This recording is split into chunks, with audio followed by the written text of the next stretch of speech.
Her name was Alice. And no, I'm not being rude about her. She really was a witch. Like an enchantress, a sorceress, a magician-net, spells and stuff, dancing naked under the moon, or at least so I liked to imagine. If I'd known beforehand, I might have been a bit more hesitant to get involved with her. I know people say stuff like, "My mother warned me about girls like you," but, well, my mother had warned me. As had number of fairy tales, for that matter. You don't date witches. But Alice was cute.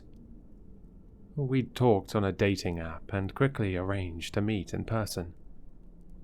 Sitting there in that coffee shop, I really wasn't thinking straight. I wish I could say she'd enchanted me somehow, but if I was spellbound, it was only by her big brown eyes and the way she smiled at me as we sipped with 2 straws from a cream macchiato. Did I fall in love with her? I dunno, but I liked her.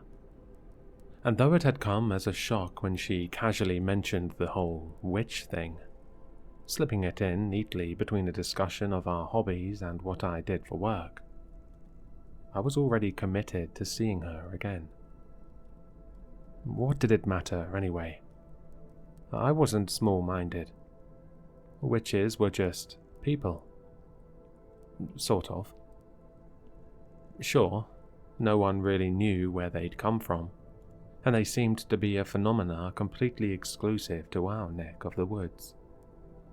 At the very least, I've never heard of the real deal anywhere else. And whenever I bring the topic up to outsiders, they look at me like I'm crazy. So you have to understand, while it may seem strange to you, to us, it was almost normal. Things were going good at first. She was so sweet, you wouldn't believe it. She told me she'd been lonely for a long time, and that most people avoided her. Everyone was polite, of course, but in every interaction, there was this barrier preventing the development of real intimacy. Scared of her, I suppose. I prided myself on being better than that. No, really. It put a swagger in my step. And of course, my intentions were purely noble. After all, was I not graciously extending my kindness to her, rescuing her from a life of solitude? Had nothing to do with her shapely hips either. I was just being good. So, we were dating. Before long, we were going steady. It was always her who kept pushing us to take things further, but I didn't mind being pushed too much. She had a pleasant way of doing it. We even went on vacation together, renting a small cabin out by the lake some distance east of town. It was her way of telling me she loved me. Little underwhelming as a declaration. Well, remember how I said witches were only a local thing, or at least so far as I knew about it? That's because they couldn't go anywhere else. Leaving was painful to them, and if they traveled too far, it killed them. As it was, the cabin was right on the edge of whatever invisible line marked the boundary of her existence. By the end of the 3rd day, she was running a fever, and by the start of the 4th, she was unwilling to leave her bed. though she insisted on staying out the week, wanting me to get full use of the new fishing rod she'd bought me. I drove us home the same night, scared of how pale and listless she had become. She perked up almost immediately as we turned our noses westward, and by the time I swung into her driveway, I thought she was back to normal. I crashed at her place that night, and as we went to bed, I realized that, no, normal was not the word. She was better. A whole lot of newfound energy to be worked off. I won't go into details, but I'm sure you can imagine. I began to spend more time at her place after that. I still kept my own apartment for convenience's sake, even though she was dropping hints now about maybe finding somewhere together. It made perfect sense to shack up, the economics of it.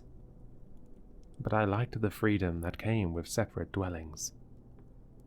Tying yourself down too tightly, too soon, seemed like a waste of being young, especially when it was probably gonna happen later in life anyway.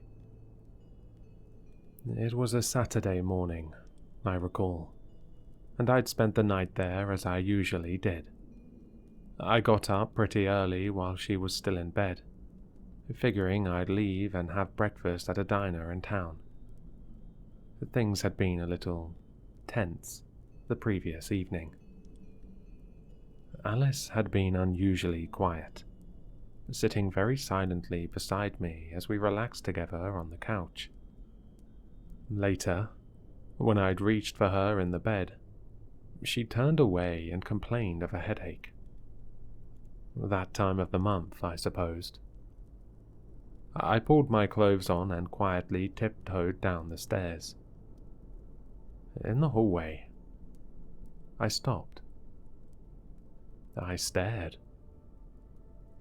The door was gone. I blinked, but it did nothing to improve the situation. The door remained entirely absent. Only a smooth section of wall stood in its place. "Alice?" I called. Came her sleepy reply. "Babe, where's the door gone?" "The what?" "The door, honey. I can't find the door." "Oh, that."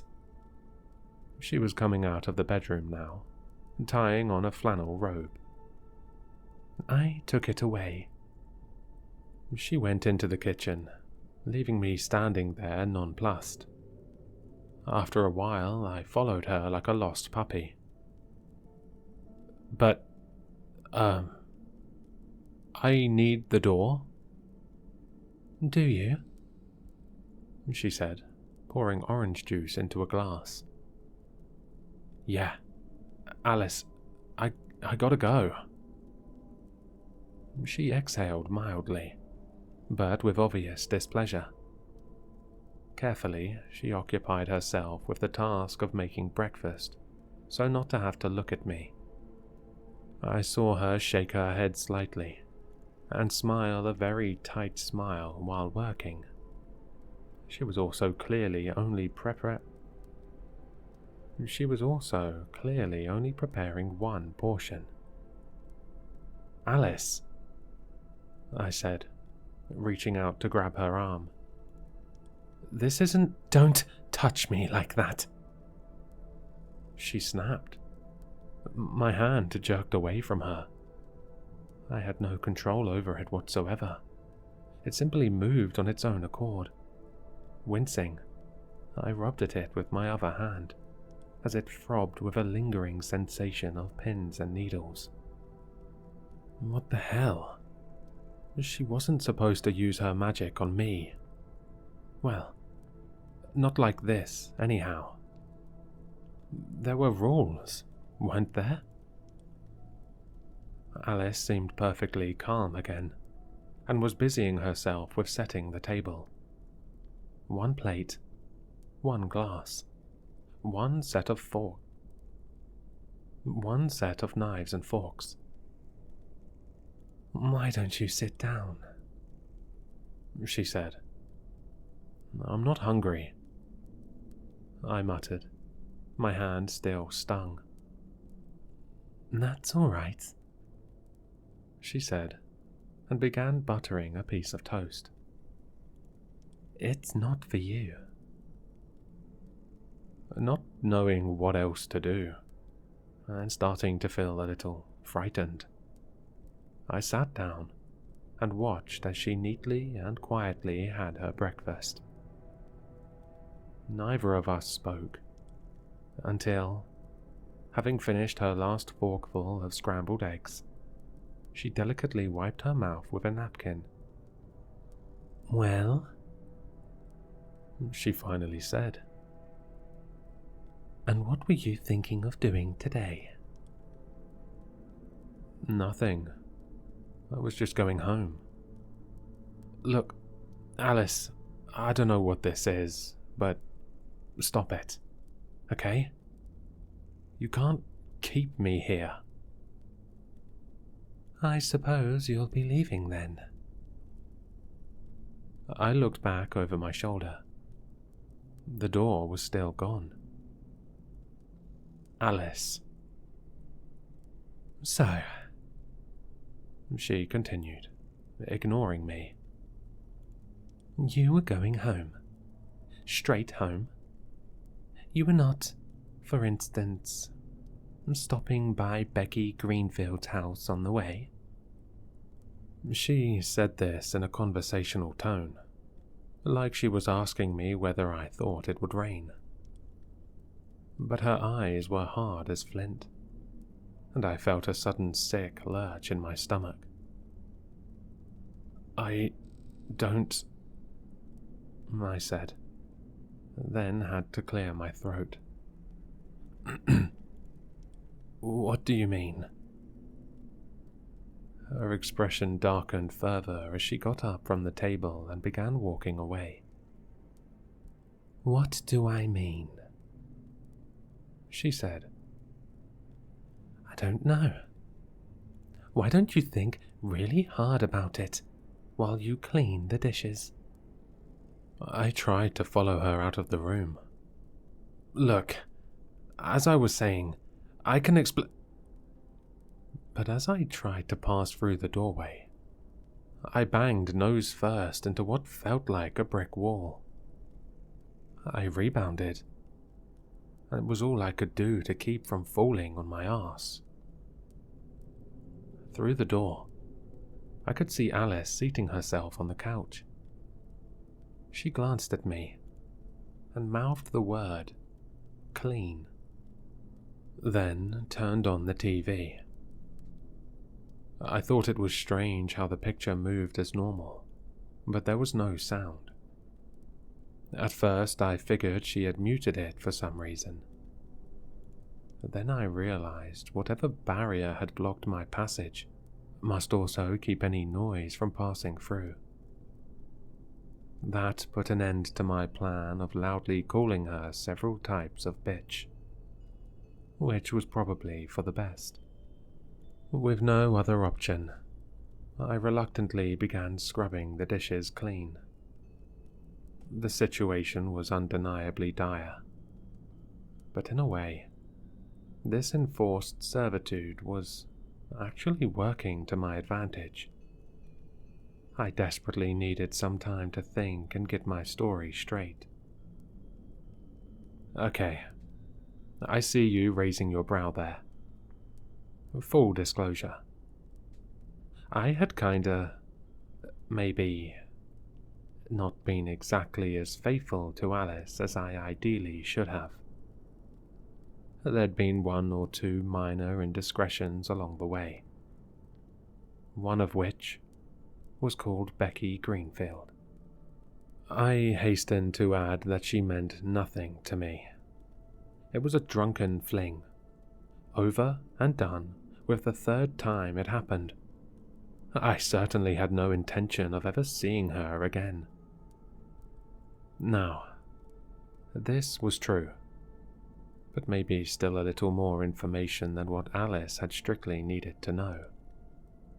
I had no idea of how exactly she'd found out as much as she already had, and how much that really was. We'd had a few talks about magic, and I knew there was no such thing as enchanted mirrors or scrying pools. Magic was a force of the mind, she'd explained. It lived in people's heads. I'd been a little disappointed at the time. What? Like it's not even real? People just think it is? Sure. Just make-believe. Then she snapped her fingers, and suddenly there'd been the sensation of feathers tickling me in all my worst spots. As I'd collapsed in a heap of giggles, she'd smiled and added, "But when it feels real, what's the difference?" She'd maintained the spell for another heartbeat before snapping her fingers again and letting me breathlessly get back on my feet. At first I was angry with her, but she had laughingly drawn me towards the bed. "Don't be mad," she'd whispered as she pulled me down on top of her. "I bet I can make you feel really good, too." I certainly had no doubts left that magic was more than mere illusion. It was our minds that defined our reality, and as long as I thought I couldn't leave the kitchen, my body would act accordingly. And if I thought the door was gone, I would be unable to make any use of it, even if I actually stood there touching the handle. Are you now about to call me a prize-winning fool? Are you about to point out that if all of this was the case, then yeah, of course she'd known what I'd been up to? That, hey, buddy, get a clue, because obviously she was reading your mind. But you'd be wrong. She can't do that. It's the one thing everyone knows about witches. Look, think for a second, huh? With all the dirty little secrets floating around a small town, can you imagine what would happen if people thought their minds were being spied on? There'd be pitchforks and torches handed out on Main Street. The ensuring mob would have made what had happened to those poor girls in Salem look like a day in the park. So, no. Mind reading was out. But somehow she had learned something. And now, I was stuck in it. It didn't take me long to finish washing up, but I thought perhaps I might have just managed to sketch out a rudimentary defense. As I dried and put away the final piece of cutlery, I felt the lessening of some pressure behind me. The noise of the TV became suddenly audible. Here went nothing. I slowly walked into the living room, trying to put on my most disarming smile. "Alice, look, you know I'm crazy about you. It's you and me, right?" I sat down next to her and tried to put my arm around her. She shrugged me off. "Come on," I wheedled. "Becky? No way. I talked to her a couple of times, that's all. Sure, she came up to me at Flanagan's when she'd had a couple of drinks. She tried to kiss me, and I pushed her away. Told her it wasn't happening. End of story. Look at me." She turned towards me. Her eyes were wet. And yeah, I felt guilty. But I also thought, Jackie, my boy, now you've got her. You swear? She asked. There was nothing else? Yeah, I said. Of course not. You're my itchy, witchy girl. What do I need with anyone else? She reached out to caress my face. I prepared myself for the sweet forgiveness that was to come. You stupid motherfucker, she said affectionately. You're still lying to me. A sound like a gong reverberated in my mind as my head exploded with pain. It was like someone had cracked my dome with a frying pan. I slid off the couch, moaning, scrambling backwards on the floor to get away from her. She'd lost it. For the first time, I started to think she might actually seriously hurt me. Stop it, I shouted. You're crazy. You don't even know. I saw you, she shrieked back. She was standing now, face twisted with fury. Around her, the room was growing dim, as if she was somehow drinking in the light. She got in your truck. So what? I shouted. I can't give a girl a ride. I went to her house. She spat each word like a bullet. She told me. I threatened to turn her into a toad if she didn't. As if I could. As if there'd be any point. There's nothing worse I could do than leave her as she is. And yet, you fucked her anyway. An old slut. Becky was only 35, I thought. But Alice was working herself up to something. A haze of darkness had begun covering her skin, pulsating in time to her words. She came forward, driving me backwards to where the door was not. I should kill you, she raged. I should burn you. I should make you eat your... She might do it. She really might do it. Desperate now, still on the floor, I groped blindly behind me with one hand. It seized upon something. With all the strength that was in me, I hurled the object at her like a tomahawk. The green ankle boot stuck her on the forehead with a little thud. Ow, she said.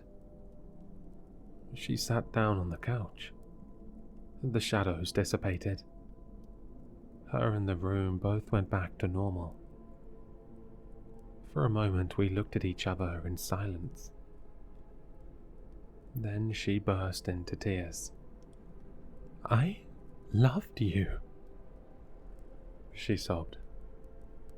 I loved you. I tried to say something, but she cut me off. She shouted at me to go. Just leave. Behind me, the door was once more where it used to be. It was a sorry scene, all right. But I figured I'd better do as she said before she changed her mind. Slipping my jacket on, I was halfway out the door when she called out to me. Jack. I turned. She said something else. I couldn't make out the words, but they stuck me like a spray of ice water. It seemed to seep into my skin, into my head, nestling somewhere deep in the back of my brain. I ran. I left town the same day, setting myself up in a hotel the next town over. The one good thing was, at least I knew she couldn't come after me. Everything sort of worked out after that. I'd been commuting to work anyway, so relocating actually put me closer to my job, and I was able to call someone to get the rest of my stuff from my apartment. Then I got a new place, here, in this town. So, yeah, that's how I ended up here. Don't date witches, I guess. What's that? You think maybe there's some other lesson here? Like maybe don't cheat on your girlfriend? Yeah, I know. Trust me, I know. You think I've been telling you all of this because I like going over it? It's all because of those last few words she spoke to me. They were a spell. Every time I think about asking someone out now, I have to tell them this story first. I can't help it. So, now that you know, what do you say? Pick you up at 8?